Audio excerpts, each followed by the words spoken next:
Hello everybody, welcome to our channel our health and wellness. So today we are going to discuss about further part of the chapter our environment class 10 biology. So अब हम discuss करेंगे और food chains के example. जो हमने अभी food chain के बारे में डिस्कस किया था उसमें एक unidirectional flow of energy हो रहा था, unidirectional transfer of energy हो रहा था from grass to deer and from deer to Loy.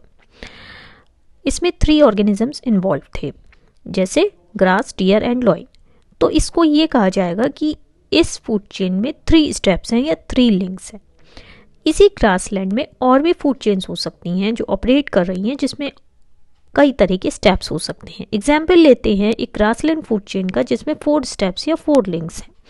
जैसे ग्रास को इंसेक्ट्स ने खाया, इंसेक्ट्स को फ्रॉग ने खाया, फ्रॉग को बर्ड्स ने खाया. तो इसमें 4 ऑर्गेनिजम्स इन्वॉल्व हो गए. जैसे ग्रास जो कि प्रोड्यूसर है, जिसको इंसेक्ट ने खाया जो कि एक हर्बीवोर है, जिसको एक फ्रॉग ने खाया जो कि एक कार्निवोर है, और जिसको बर्ड ने खाया जो कि एक टॉप कार्निवोर है या फिर एक लार्ज कार्निवोर है. इसमें इस फूड चेन में ग्रास प्रोड्यूसर हो जाती है, इंसेक्ट हर्बीवोर प्राइमरी कंज्यूमर हो जाती है, फ्रॉग जो है जो कि स्मॉल कार्निवोर है ये सेकेंडरी कंज्यूमर हो जाता है, जबकि बर्ड जो कि टॉप कार्निवोर है या लार्ज कार्निवोर है ये टर्शरी कंज्यूमर हो जाती है. एक और भी फूड चेन हो सकती है जो 4 स्टेप्स की हो सकती है जो कि ग्रासलैंड में ऑपरेट कर सकती है. वो हो जाती है आपकी प्लांट्स जो कि प्रोड्यूसर्स हैं जिनको वॉर्म्स खा लेते हैं जो कि हर्बीवोर्स हो जाते हैं, वॉर्म्स को बर्ड्स खा लेती हैं जो कि एक कार्निवोर हो जाती है, और बर्ड्स को अगर कैट खा ले तो वो टॉप कार्निवोर हो जाती है. अब हम बात करेंगे एक फूड चेन जो कि ऑपरेट कर रही है एक एक्वाटिक इकोसिस्टम में, वाटर इकोसिस्टम में, जैसे पॉन्ड, लेक और सी या उश. पॉन्ड, लेक या सी इकोसिस्टम में एल्गी को प्रोटोजोआ खा लेते हैं, उन प्रोटोजोअन्स को स्मॉल फिशेस खा लेती हैं और स्मॉल फिशेस को बिग फिशेस खा लेती हैं.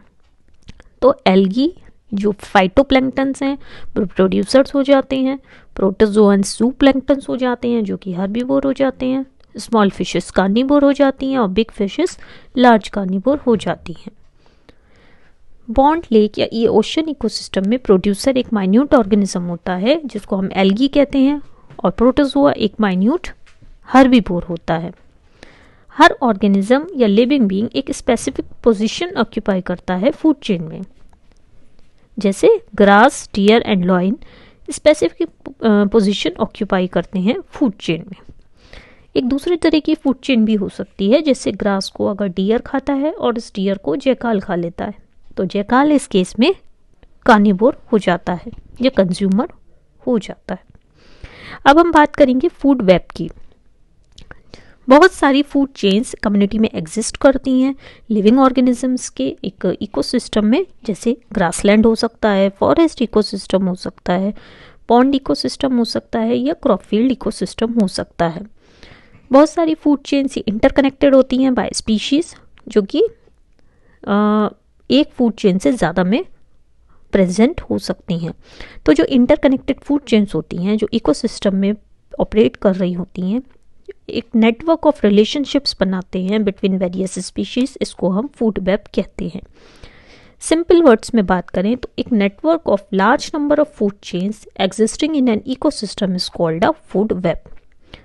फूड वेब में बहुत सारे इंटरक्रॉसेस होते हैं, लिंकेजेस होते हैं अमंग द वेरियस स्पीशीज जैसे कि प्रोड्यूसर्स एंड कंज्यूमर्स. तो जो वेरियस फूड चेन्स होती हैं इकोसिस्टम में एक आइसोलेशन में ऑपरेट नहीं करती, या आपस में इंटरकनेक्टेड होती हैं, एक नेटवर्क ऑफ फूड चेन्स होता है. अब हम जानेंगे differences between food chain and food web. Food chain में क्या होता है, ये एक सिंगल पाथ फॉलो करती है जबकि food web different paths follow करते हैं.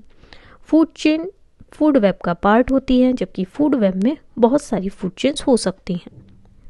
फूड चेन में singular path of energy flow होता है जबकि फूड वेब में different paths of energy flow हो सकते हैं. अब कई तरह की हम फूड चेन्स को डिस्कस करेंगे. जैसे एक तरह की फूड चेन हो सकती है जैसे प्लांट्स को अगर रैबिट खा लें, रैबिट को हॉग खा लें. दूसरी तरह की फूड चेन हो सकती है जिसमें प्लांट्स को माइस खा सकते हैं और माइस को हॉग खा सकता है. एक थर्ड फूड चेन हो सकती है जो कि 4 स्टेप की हो सकती है जिसमें प्लांट्स को माइस खा सकते हैं, माइस को स्नेक खा सकता है और स्नेक को हॉग खा सकता है. एक 4th कैटेगरी की फूड चेन हो सकती है जो कि प्लांट्स को सीड ईटिंग बर्ड्स खा लें और उस सीड ईटिंग बर्ड्स को हॉक खा ले। फिफ्थ फूड चेन हो सकती है जिसमें प्लांट्स को ग्रास हॉपर्स खा सकते हैं, ग्रास हॉपर्स को हॉक खा सकता है। एक सिक्स कैटेगरी की फूड चेन हो सकती है जो कि 5 स्टेप की हो सकती है, जिसमें प्लांट्स को ग्रास हॉपर खा सकते हैं, ग्रास हॉपर को फ्रॉग खा सकता है, फ्रॉग को स्नेक एंड स्नेक को हॉक खा सकते हैं। सो अब हम बात करेंगे ट्रॉफिक लेवल्स की। जैसे कि अभी हमने डिस्कस किया था, फूड चेन एक फ्लो ऑफ एनर्जी या फ्लो ऑफ फूड को रिप्रेजेंट करती है in a given set of organisms और लिविंग बींग्स। तो जो वेरियस स्टेप्स होते हैं फूड चेन में, जिसमें ट्रांसफ़र ऑफ फूड या एनर्जी होता है, उसको हम ट्रॉफिक लेवल्स कहते हैं। तो एक फूड चेन में हर स्टेप जो ऑर्गेनिज्म रिप्रेजेंट करती है एक ट्रॉफिक लेवल बनाती है। So that's all for the day. Thank you so much.